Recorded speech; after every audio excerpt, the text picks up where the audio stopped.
Hello and welcome back to another YouTube video. Today we're doing the 14.14 support tier list, so if you enjoy the content, like, subscribe, and let's get into it. There were very few changes towards the support role this patch. The direct one was to Milio. He had a buff to his Q, reducing the cooldown of it by 2 seconds, increasing the range and making it so it gives back 50% of the mana if you hit the target, which is a nice set of changes to receive.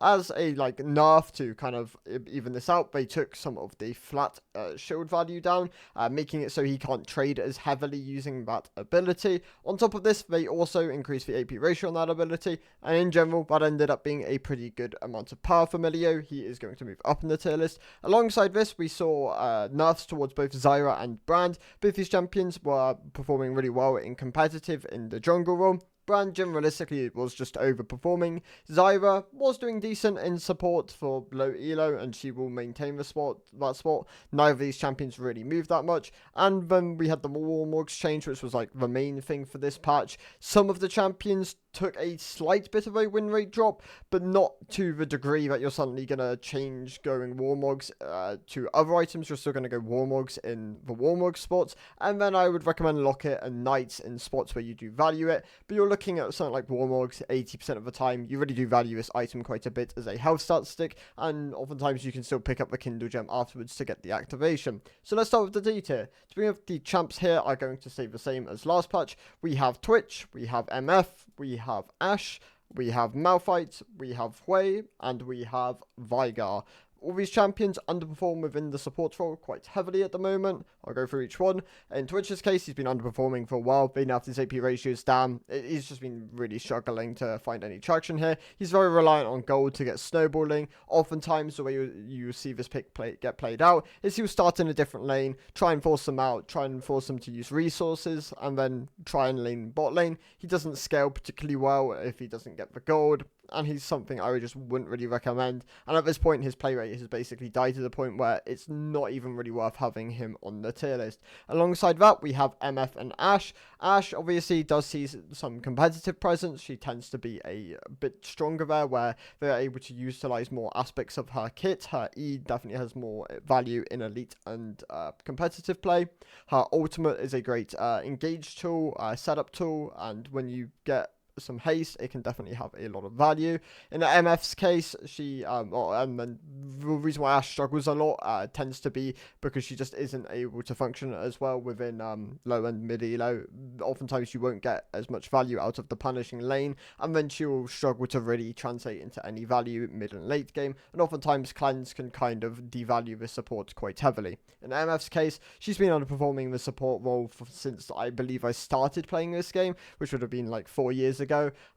This champion was something which got brought in as a support option back when it was used as a counter pick to Zyra. Obviously we all know that Rocks Tigers versus T1 game, I believe I want to say. It might not have been T1, I can't remember off the top of my head, but that came in as a counter pick. Obviously since then many things has changed. Zyra plants are more durable. MFE can no longer one tap them, which was the mechanic at the time, and these days obviously the AP ratios just don't really support the kit well enough, and she struggles within the support role, so she lands herself a spot on the D tier. Malphite isn't unplayable as a support. He has some level of harass. His ultimate is a good engage tool, but oftentimes if he's not able to really snowball and not really able to rely on kind of being a surprise factor, then he can definitely lose a lot of value, and he does drop because of that. Hui and Veigar are both just underperforming AP mages in the support role. In Veigar's case, he really does want to farm to be able to scale throughout the game.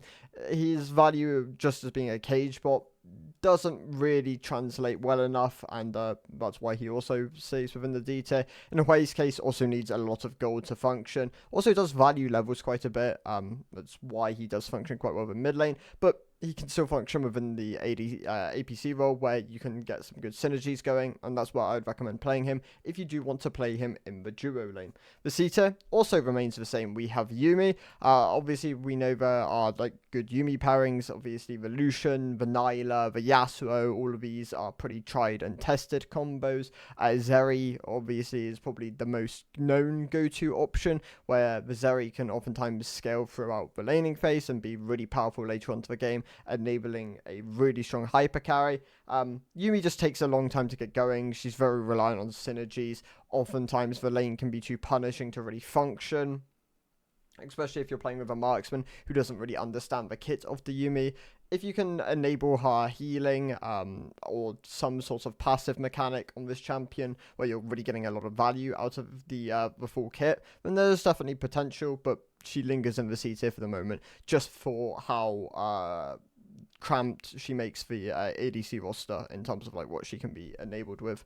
Swain has been underperforming as a support for a while. We know he's going to get reworked at some time soon, which I'm glad. This pick is kind of losing popularity in all of its roles at the moment.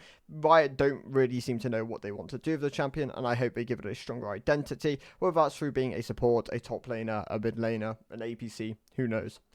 Senna has been underperforming ever since they nerfed a bunch of the lethality items for ranged champions. This pick doesn't really have the same level of carry potential as it once did. She shouldn't really have, like, back along she shouldn't really have that level of carry potential, but now it's gotten to the point where she can really struggle if she isn't if she isn't getting kills or she isn't able to get those souls early on into the game. She doesn't translate that well mid, doesn't really translate that well late, if you're not getting these scenarios. Of course, if you do get some of these items, you're getting an early dark, you're getting your souls, then she could be really powerful in the mid game, definitely be quite oppressive. She doesn't scale, well, I mean, she technically scales to infinity, but oftentimes late game you can be punished for being quite a squishy target. It's only in those situations where you're going like 60-minute late, where you're really like maintaining your soul stacking capability, where she does begin to infinitely scale. Obviously range is an incredible mechanic, but you do kind of taper off mid-late game, where oftentimes, yeah, you can get punished if you are trying to look for those angles, and she doesn't have the same level of DPS as something like a hyper carry, which oftentimes will go through her when killing the enemy team. Moving on to the B tier, we have Karma. Karma's doing a bit better at the moment. This champion definitely has been buffed to the point where it has clear strengths, being a bit of a lane bully early on to the game and then translating into a shield bot. The items are pretty good for her. She doesn't quite hit like the A's and S tiers. I believe if she does become an A S tier option, she'll definitely start cramping, or I mean coming into pro play. That does tend to be something which happens. Obviously some of the supports being nerfed with the Warmorks changes, very little, like a very limited amount, does help her a bit, but she still lingers within the B tier for the moment. Bard, ever since they nerfed him that one time, he hasn't really found his footing again, and it wasn't a huge nerf, but it was enough that it kind of moved some of his builds around. It made him less tanky. Obviously Bloodsong being nerfed did hurt him quite a bit as well, as Bard was getting to the point where he could genuinely like 1v1 marksman. That was the point where, I mean, that was where Bard was. Nowadays he doesn't really have that same level of dueling capability unless he is really, really elevated within the game. He kind of lingers within the B tier. If you're good at playing Bard, you can definitely have a lot of value, but it's not something I'd really recommend picking up unless you're confident in your pairings, something like a Jhin where you can really abuse lane, or you're really confident on the pick in general. Nico really fallen out of popularity, but still a viable. She's still a popular support. Like she's not declined as much in support as she has in mid lane, but she's kind of reliant on being an early game bully, being able to utilize that snare to really get a lot of damage down. Her late game fights are good if you're able to stay relevant within the game and you're able to get some level of gold income. Obviously, if you're not able to get that and you're stuck on like a proto belt, then you can really struggle and it can definitely feel quite punishing. But yeah, if you're able to utilize your lane bullying capability, you can definitely have a decent amount of value on this pick. Camille support has gone. I'm gonna get rid of it because no one's playing it anymore. In fact, it's less popular than Twitch support now, so it's not really worth including, but she was kind of lingering within the B tier. If you feel comfortable on the pick, it's still something you can definitely pick up. Teemo going to be on my B tier. Teemo support obviously is an idea, utilizing the blind to really get value out of his champion. There are certain spots where he can definitely be really good. You have to be very specific with those spots, and like if your ADC or if your ADC isn't on board, then oftentimes it can go quite wrong. His control is still really good. He definitely has a lot of strengths within his kit. He is a solid B tier option. does fall aggressively with rank though. By the time you hit Diamond, I'd recommend dropping this champion and moving on to other things. But as like a early idea of something which you can kind of pick up, and if you enjoy Teemo, it definitely does have value. He is a solid B tier option.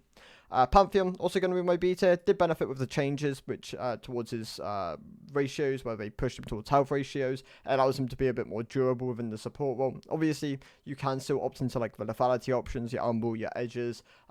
They just don't tend to function as well. I mean, Edge is still a good item. It does have health on it, so it can be enabled on this champion. But things like Sundered Sky, Eclipse can all work quite nicely on him, and he's a solid B tier option. Morgana. I know a lot of people hate Morgana. This champion is obviously limited by its setup. If you're not landing Qs, then this pick is very limited on what it can do. Oftentimes when you are playing support Morgana, you are Q-maxing. It makes your W a very irrelevant spell at high mana cost, and like your other spell is obviously your E spell shield. So you are very reliant on hitting your Qs to get really any value out of this pick. Passive, also not really utilized that much within the support role. It's healing, but you heal 20% of the damage you deal with spells, which, I mean, theoretically could be fine if you are W maxing and you're able to consistently land those pools. But you value your Q when you're playing this champion. If you don't have the setup, it can definitely feel quite punishing. But if you're able to consistently get them, whether that's because enemy is bad at dodging, or whether that's because you have that synergy with your marksman, then there can definitely be a level of value with this pick. So it sits within my B tier for the moment. Pyke is a pretty difficult to execute hook champion. Did get nerfed in 14.12, I want to say, or 14.11, where they nerfed his W, making it less accessible. Obviously, it is a very strong safety net for this pick. It makes it harder for him to continuously fish for engages, which is what this champion really does want to do. It allows him to snowball. He does fall off later on into the game. That is something people have to be cognitive of. Otherwise, you will end up falling into the trap where you're 7 kills on Pyke and you're really struggling to ever close out games because you've let them drag on too long. But he still has really good pick potential. He's definitely a solid B tier option.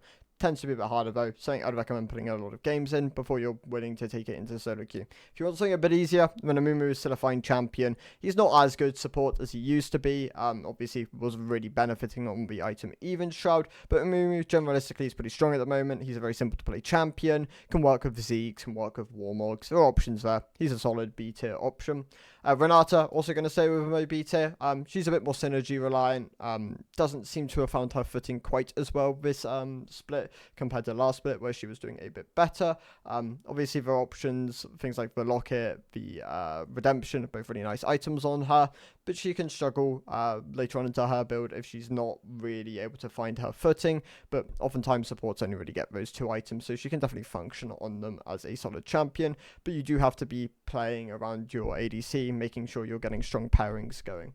Moving on to the A tier, so this is where a large chunk of the champions lie. I'm going to start off with all the champions kind of nerfed by the Warmogs changes. So Alistar lost a bit, Thresh lost a bit, Nautilus lost a bit, and Blitzcrank actually probably lost the most, I believe. I mean, Blitzcrank was already losing a bit, but has lost a bit more with this. He lost like 0.2. I believe Alistar might have lost 0.5. I think the largest amount of loss from the Warmogs change was about 0.5, which can oftentimes just be very minor amounts of adjustments. So all these champions remain within my A tier.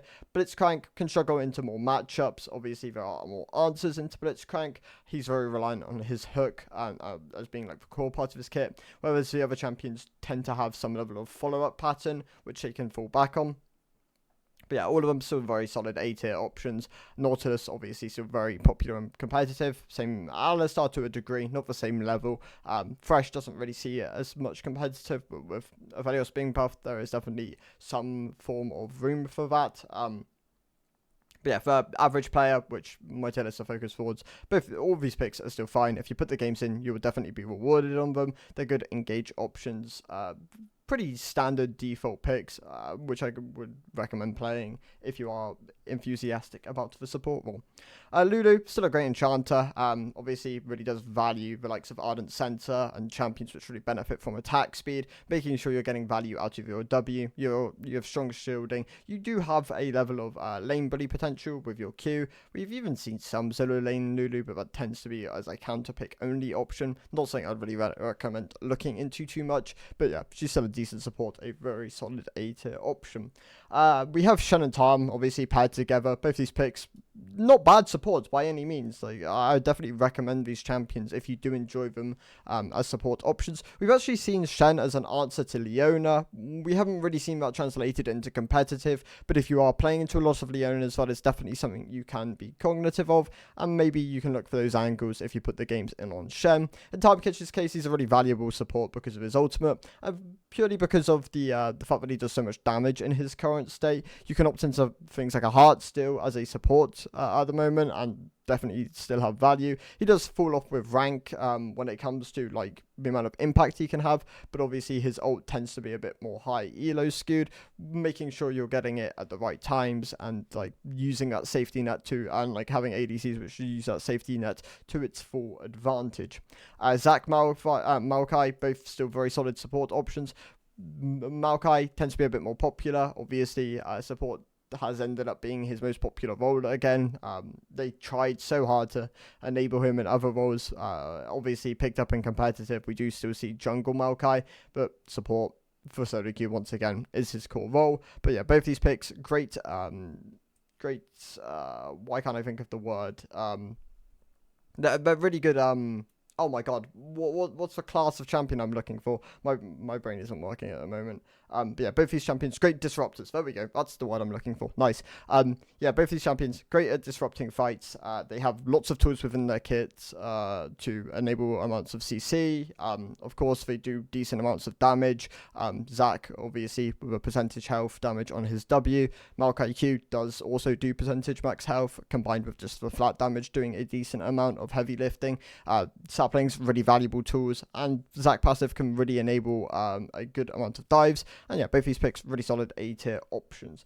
Moving on from them, we have Lux and we have Vel'Koz, both solid artillery mages. Well, I mean, Vel'Koz fits the artillery archetype a bit more, has a bit more range. Lux has a bit more burst potential compared to Vel'Koz, but Vel'Koz still does have a decent amount of burst potential. Lux just has arguably more, but yeah, both these champions, fairly similar archetypes. Lux tends to opt into a bit more heavy AP builds. Vel'Koz can opt into a bit more util, but yeah, both these picks, solid A tier champions. But Lux is a bit easier, bit more reliant on synergies. Vel'Koz a bit harder to play, but can definitely work quite nicely as a standalone if you are looking for a solid carry option. Seraphine is also with my A tier. She is a viable support once again. Her utility is really nice. Her W, really valuable tool. Recommend playing her in the bot lane role, but tends to be where she performs the best at the moment. But support Seraphine is perfectly good at the moment. Definitely something which I can recommend again. Rakan is going to be with my A tier. He is still a solid option into Braum. Obviously, we've seen that come through a couple of times. Synergizes nicely with Xayah if you do have someone who does enjoy playing that champion, but things like Twitch can work quite nicely with this pick as well. He does tend to be a bit more pilot driven. He can be played most games. He can definitely function in a lot of situations as being this kind of CC control champion with a level of shielding and healing, which could be quite nice to help get through a laning phase. Shaco, also a very solid A tier champion. The amount of control this pick can have over objectives is ridiculous. It's one of the strongest within the game. Obviously, his boxes do a ton of heavy lifting. That is where a lot of the power comes in. Is a level of harass, but yeah, you're really reliant on the enemy kind of running into those boxes, making sure you're getting a good amount of damage down, playing a bit like a harass champion early on into the game, and then playing as a full controller later on, making sure you're getting value out of your ultimate, your W, your ability to kind of just disrupt fights. Pretty powerful champion. Obviously, when people pick up sweepers, it's a lot harder to fight with this pick, but if you're playing into a lot of melees, they are forced into immobilizing your boxes by walking into them oftentimes, unless they do have long range spells. But yeah, it can be punishing if you're playing into lots of range, and they do have sweeper pickups. Other picks we have Zillion. So Zillion probably sits towards the back end of the A tier. He hasn't really been changed in like a couple of years at this point, but definitely still a very viable support. We have seen different alterations of his builds. We've seen like the tank Emax variant where you're really playing around the utility of the pick. We still do see some AP variants where you are playing around your Q damage and making sure you can land double Qs. You kind of pick depending on what you need within the game. Like, if you can get a lot of value out of your slows and your util, and you don't really need to be that additional damage, then you can opt into durable builds. There's definitely value there. If you need to do a bit more damage, you have good amounts of setup, then your Qs can definitely be really valuable, and you can definitely play a more AP variant. He's in a pretty good spot. He's definitely a solid A tier option. He tends to primarily only be played by OTP, so you don't really see him outside of that. Another champion in the A tier is Galio. So Galio is in a pretty decent spot at the moment. It is really benefiting from the changes to kind of push him more towards tanky variants. Obviously, it was benefiting from Warmog's pickup, but there's a lot of good items for Galio at the moment. Obviously, in mid lane, you tend to primarily see your Hollow Radiance builds. In the support role, yeah, you tend to opt into a bit more tanky variants. He can't really go Zeke's compared to a lot of the other champions, as his ultimate doesn't really have the same level of synergistic properties, but can go like Locket, Knights. But yeah, Warmogs looks to be the best first item sort on him, and yeah, he's a good A tier option, kind of sits in the middle of my A tier. And then the enchanter here is Soraka. Soraka is a really solid A tier pick, definitely close to the S tier at this point. Dishes out a lot of healing. Having a global heal can be a very powerful tool. Obviously not as strong as she has been in the past. She really was over-healing people back along. They have massively cut that down these days, but she's still really valuable and can definitely bring a lot to a comp. If you're looking for any sort of champion to pair Soraka with, Ashe has always been my go-to, something I would really recommend if you are playing with a pair or a duo. Moving on to the S tier. So this is where my pick of the patch comes in. LeBlanc. I believe LeBlanc support is incredibly good at the moment, and definitely something people should be learning if they are really really enjoy just playing this pick and being able to have some level of carry potential and some level of strong roaming assassination potential. We don't really have anything like LeBlanc within the support role at the moment. I guess the closest thing is Pyke in a way, is like an AD variant of LeBlanc. But Storm Surge being buffed next patch for ranged champions is really going to benefit LeBlanc. I reckon Storm Surge, LeBlanc Rush, Storm Surge Rush on LeBlanc in 14.15 will be the way you want to play her. And I reckon if you put the games in, you could almost look at it as free LP. Definitely practice it on this patch, and then when the buffs go live, really go at it and just see how successful you can be. But that is my pick of the patch. Definitely something I would recommend. Moving on from LeBlanc though, we have Taric. Obviously Taric, really reliant on his synergies, but if you're able to pair him and play him in spots where he functions well, he is one of the best in those situations. Obviously, if you're not pairing him with champions which work that well, you're not getting value out of his E. He can really struggle and definitely fall down a lot of tiers. But yeah, once you have the pairings, he definitely really deserves a high spot on the tier list. He's relatively easy to play as well. So yeah, solid S tier pick. Sona, we got a Sona mentioned in the last video, which is pretty epic. Obviously, I know a lot of people really do enjoy playing Sona. She's not a champion which can function in every spot. Like, if you have no level of hard CC on your comp, you really should probably be playing something like a Leona at the moment, or something like a Rao, Nautilus. But I know a lot of people who play Sona obviously do main this champion, but the pick is in a good spot at the moment. But if anything, the ADC, like, if you can play with an ADC who understands the functionality of the pick and can really play around your passive and making sure you're able to get to those mid-game scenarios without falling too far behind, then this pick is one of the best in the game, and she's very deserving of an S tier spot. Nami has been good ever since she got buffed randomly. Like, once again, I'm so surprised they ended up buffing this champion. She went from A to S tier. She was already in a good spot. Once again, obviously, synergizes really well with like your Carthus's, your Brands, works nicely with your Lucian. Obviously, that tends to be a pretty standard pairing at this point. But she has lots of just generalistic pairings which work quite nicely. And she's very good S tier option. Also, not too difficult to play. So, yeah, very deserving of an S tier spot. Brandon Zyro. I mean, obviously, these picks have been taking over the jungling competitive, and obviously to a degree solo queue, except from Zyra's jungler and solo queue is not a particularly performant pick. They didn't really lose anything this patch. They're still both great S tier AoE bun champions, which can just output so much DPS in fights. They're not to the same degree as like carry potential as some of the other options. Like, I'd argue LeBlanc has more carry potential than the likes of a Brian and Zyra, but she has nowhere near the DPS output of these picks. They really do outshine like every champion when it comes to that. Zyra tends to be a bit more low elo skewed. Brian is a bit more generalistic, but yeah, both these picks really good at the moment. Great S tier options. If you're looking for something with artillery, Zyra still a great champion. I really do recommend Zyra for like a long range harass pick, where if you can land your skill shots, he's definitely really powerful within the support role at the moment. 6 champions left here, so Poppy sits towards the high end of the S tier. Still a really great option. She should really be a counter pick, but is just strong enough that she can kind of function outside of those counter pick scenarios. Obviously, if you're able to find those E angles with Hail of Blades and Bloodsong, you do so much damage. Dead Man's Rush, Swifties, makes your roaming capability incredibly obnoxious and powerful. Your ult is a great objective securing tool, and she's very deserving of an S tier spot. Braum is a counter pick, which is really good in this situations where you can counter pick. If you're playing him into an engage option, which is what I'd always recommend. Maybe outside of Rel, like Braum Rel tends to be pretty neutral. The other options really do struggle into Braum. Braum, not really that good into Enchanters. Definitely the kind of matchups you'd want to avoid as Braum. But yeah, if you're playing him in scenarios where he gets a lot of value out of his shield, lots of value out of the ability to kind of give your ally armor, very fighting heavy bot lane, then he is a great S tier option, something I really do recommend. Rel is a really good engage option within the support role. Doesn't have the same like level of range engage as something like a Leona, arguably, with the R being a really powerful tool on Leona. But the WR combo can create really strong teamfight advantages. Pairs really nicely with like your Samiras, your MFs. Both these champions work really well nicely with Rel. And just as a standalone champion, she's in a really good spot at the moment. A very good S tier pick.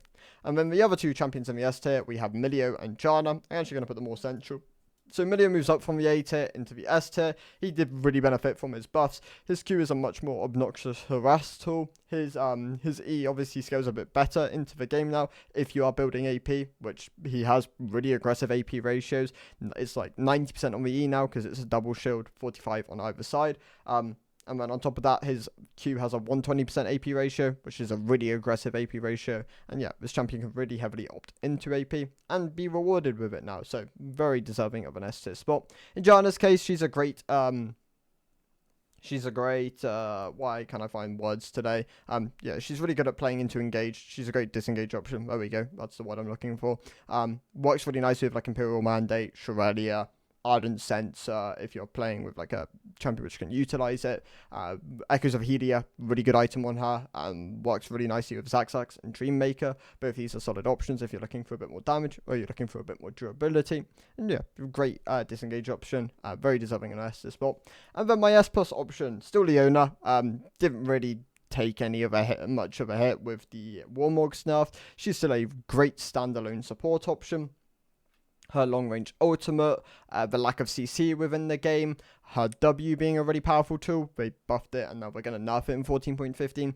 This is going to be the last patch of Leona Supremacy, but it's here to stay at the moment. So yeah, well, it's not here to stay. It's going away pretty soon, but for this patch, you can definitely play it, and she is in a really good spot. And probably my recommended tank engage option. If you want to play something with with durability, good engage, just generalistically really good, recommend Leona. If you're looking for something a bit more damage, I'd honestly recommend learning LeBlanc. Really good spot at the moment, and definitely a lot easier to pilot than the likes of mid lane LeBlanc. So those are my thoughts on the 14.14 support tier list. Thank you guys for watching, and I'll see you in the next one. Goodbye.